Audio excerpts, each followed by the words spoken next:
Mortar shells fired from Syria hit villages in northern Lebanon Saturday, killing at least 2 people. The BBC has more. A number of Syrians have taken refuge there from the violence in their own country. In recent days, there have been exchanges of gun and rocket from the Lebanese side of the border and the Syrian military. This is the latest incident involving countries that border Syria, and world leaders are once again ratcheting up their rhetoric. At the third Friends of Syria meeting Friday, French President François Hollande announced the Assad regime has become a threat to international security and peace.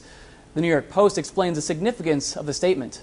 In diplomatic parlance, that's a coded demand for the issue to be considered under Chapter 7 of the UN Charter, which allows for military intervention. But Hollande wasn't the only one making a call to action. The U.S. Secretary of State Hillary Clinton had strong words for Russia and China, who had previously stood by Bashar-al-Assad without fear of consequence. Al Jazeera has the comments. The only way that will change is if every nation represented here directly and urgently makes it clear that Russia and China will pay a price.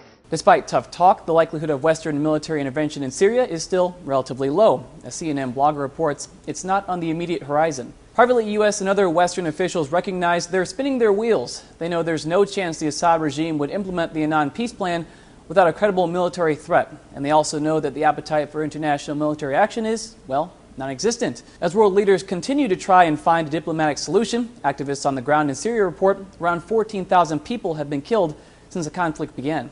For Newsy, I'm Neville Miller. Multiple sources, the real story.